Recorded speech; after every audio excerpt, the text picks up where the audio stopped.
Bismillahirrahmanirrahim. Assalamualaikum warahmatullahi wabarakatuh.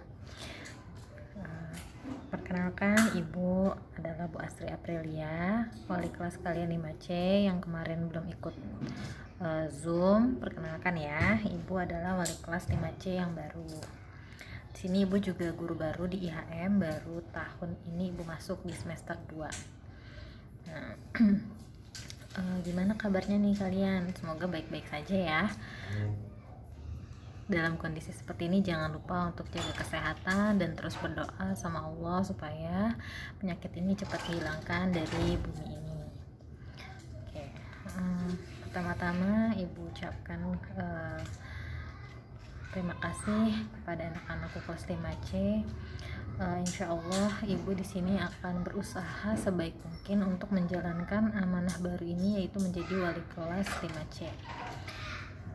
Nah, pada hari ini hari Rabu, walaupun hari ini tidak ada jadwal untuk pelajaran tematik, tapi karena kita di semester 1 ini sangat padat, sedangkan waktu untuk belajarnya sangat sedikit, banyak liburnya, jadi Ibu akan usahakan di semester 1 ini akan terkejar materi dari tema A sampai E. Nah, untuk hari ini Ibu akan menjelaskan sedikit atau merangkum sedikit tema A subtema 1 di pembelajaran 1 dan 2. Untuk pembelajaran 1 dan 2, Ibu tidak akan memberikan tugas, Ibu hanya akan merangkum atau menjelaskan sedikit ya. Mudah-mudahan nanti kalian bisa paham dan bisa dibaca-baca kembali bukunya, dan kalaupun ingin mengerjakan latihan sangat dipersilahkan agar kalian bisa lebih paham dan mengulas apa yang telah kalian baca. Oke, pertama Ibu akan masuk ke pembelajaran 1 dahulu di teks pada halaman 3. Nah, di sini Ibu sudah membuat kertas ya. Di sini presentasi menggunakan sebuah kertas. Nah, mudah-mudahan terlihat jelas. Ini di teks halaman 3 ya anak-anak, yang berjudul Gerak pada Makhluk Hidup.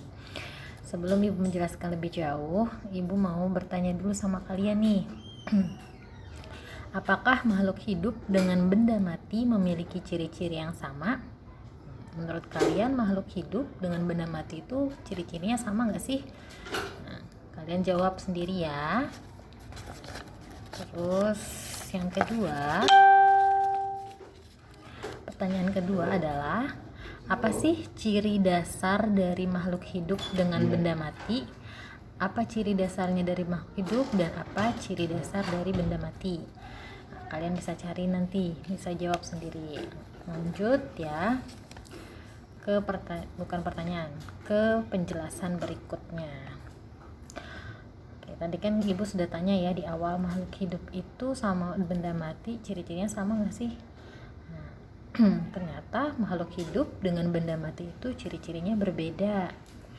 Nah, di sini kita tidak akan membahas tentang benda matinya, tapi kita akan membahas makhluk hidupnya.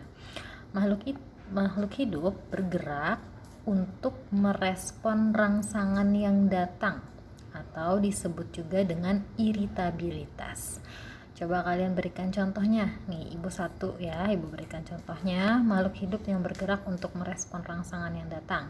Misalnya, ketika kalian di luar dan ternyata di luar ruangan itu sinar matahari sedang terik sekali, otomatis kalian akan berpindah tempat mencari yang teduh tempatnya. Nah, itu menunjukkan kalau kalian merespon rangsangan yang datang berupa matahari yang panas, maka kalian akan bergerak mencari tempat teduh. Nah, itu disebut iritabilitas. Kalian boleh cari contoh lainnya, nanti ditulis di buku tulis, tapi tidak perlu dilaporkan, untuk kalian belajar saja. Selanjutnya,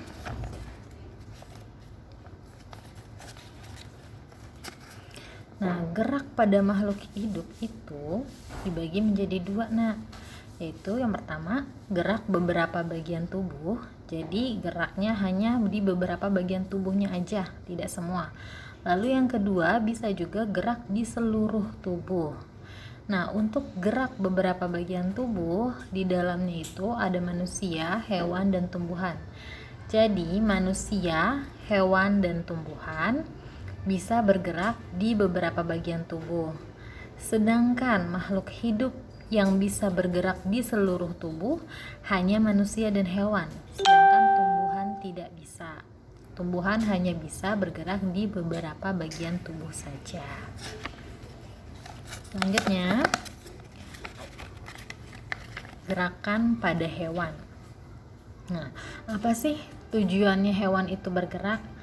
Tujuan hewan bergerak itu salah satunya adalah untuk mencari makanan atau melindungi diri dari predator. Nah, contohnya nih, misalnya hewan-hewan yang ada di darat. Bagaimana cara hewan yang di darat bergerak? Nah, caranya adalah dengan berlari, berjalan, atau bisa juga merayap. Sedangkan hewan-hewan yang di udara, cara bergeraknya adalah dengan terbang. Dan terakhir, contoh hewan-hewan yang ada di air, mereka cara bergeraknya adalah dengan berenang. Nah, sekian dari Ibu untuk penjelasan teks halaman nomor 3. Selanjutnya kita akan membahas pelajaran selanjutnya, yaitu di halaman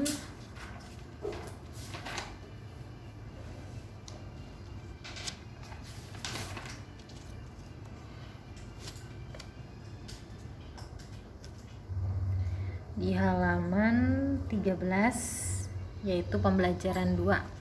Kalau halamannya tidak sama, mohon maaf karena Ibu masih pakai buku yang lama. Pokoknya kalian cari aja di pembelajaran 2. Kalau di buku Ibu ini halaman 13. Ibu bikin lagi seperti ini, sama seperti tadi. Kalian lihat teks yang paling pertama ya, dan lihat juga gambar-gambarnya.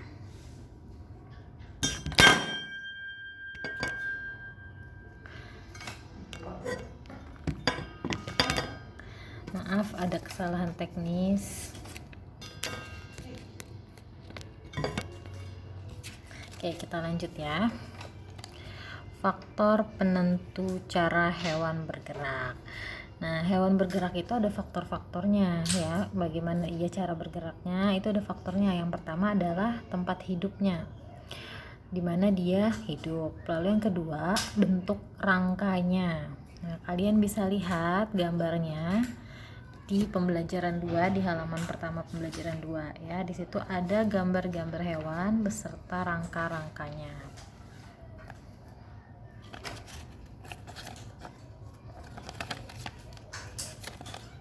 Selanjutnya kita akan membahas langsung ke vertebrata. Apa sih vertebrata? Vertebrata itu adalah hewan yang memiliki tulang belakang atau hewan bertulang belakang. Nah, contoh hewan yang memiliki tulang belakang itu adalah kelinci, burung, ikan, katak, dan kadal. Seperti yang ada di halaman pembelajaran 2 tadi. Di situ kalian bisa baca-baca nanti. Silahkan dibaca dulu rinciannya. Selanjutnya, organ penyusun sistem gerak pada manusia dan hewan. Nah, ini kita akan kembali lagi ke pembelajaran 1, yaitu halaman 10. Kalau di buku Ibu, di pembelajaran 1 halaman 10, yaitu tentang otot, tulang, dan persendian. Ya, organ penyusun sistem gerak pada manusia dan hewan itu ada 3. Nah, yang pertama ada otot. Jadi ini adalah penyusun kenapa kita bisa bergerak, kenapa manusia dan hewan bisa bergerak, yaitu karena adanya otot, tulang-tulang yang membuat rangka, dan persendian. Itu sebabnya kita bisa bergerak.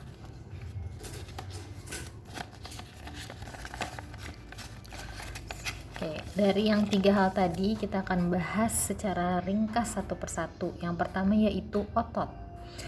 Otot adalah organ gerak yang aktif. Maksudnya organ gerak yang aktif adalah berarti dia komponen utama atau faktor utama kenapa kita bisa bergerak. Jadi yang menggerakkan adalah itu otot. Nah, otot berdasarkan fungsinya dibagi menjadi 3. Yang pertama yaitu otot jantung. Otot jantung adanya di jantung. Lalu yang kedua adalah otot polos. Otot polos adanya adalah di organ dalam. Contoh organ dalam apa aja sih, Bu? Organ dalam yaitu saluran pencernaan, ginjal, dan rahim. Jadi otot polos adanya di saluran pencernaan, ginjal, dan rahim. Yang terakhir adalah otot lurik. Otot lurik adanya ada di alat gerak. Contohnya alat gerak apa? Kaki dan tangan. Berarti otot lurik adanya di kaki dan tangan. Nah, ini untuk otot. Selanjutnya yang kedua adalah tulang. Kalau tadi otot adalah organ gerak aktif, sedangkan tulang adalah organ gerak pasif. Maksudnya apa sih, Bu? Nah, tulang itu bisa bergerak karena ada otot yang menggerakkan. Jadi, tidak sepenuhnya tulang yang bergerak. Tanpa otot, tulang tidak bisa bergerak, makanya dibilang pasif. Nah, jenis tulang dibagi menjadi dua, ada tulang rawan dan tulang keras.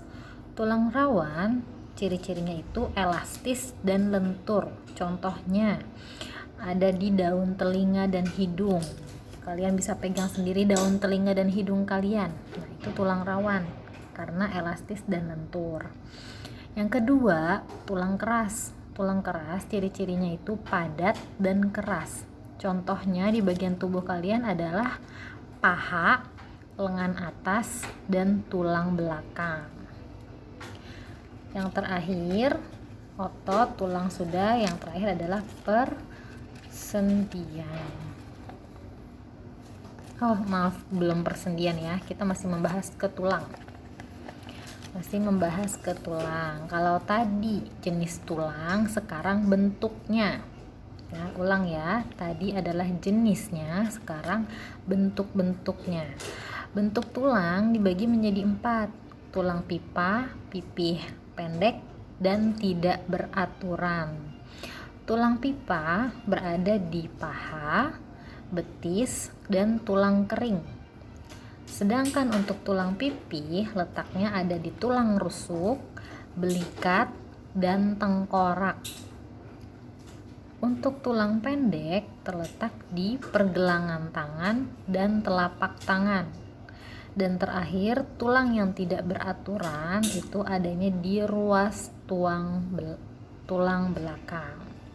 Nah, itu untuk jenis dan bentuk tulang. Nah, ini baru yang terakhir, yaitu tentang persendian. Untuk persendian, pengertiannya adalah persambungan antara dua tulang atau lebih. Jadi, tulang-tulang itu tidak bisa menyambung sendiri.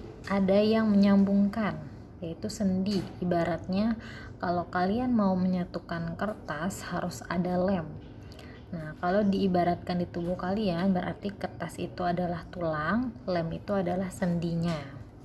Sendi dibagi menjadi dua, yaitu yang pertama, sendi yang dapat digerakkan atau sendi yang memungkinkan tulang bergerak. Ya, sendi yang dapat digerakkan. Yang kedua adalah sendi yang tidak dapat digerakkan. Nah, untuk sendi yang tidak dapat digerakkan itu adalah bisa juga disebut dengan sendi mati. Ya, yaitu adanya di tengkorak. Jadi, sendi yang tidak dapat digerakkan adalah sendi yang berada di tengkorak. Kalau sendi yang dapat digerakkan itu contohnya ada di sendi tangan dan sendi kaki. Nah, oke, cukup sekian penjelasan ringkas atau rangkuman pembelajaran 1 dan 2 dari Ibu. Semoga bermanfaat. Nah, kalian nanti bisa mengisi sendiri latihannya di rumah, tapi tidak perlu dikumpulkan. Semoga kalian tetap semangat walaupun cara belajar kita masih seperti ini, dan maaf segala kekurangan Ibu yang masih belum bisa maksimal mengajar kalian. Terima kasih anak-anak. Assalamualaikum warahmatullahi wabarakatuh.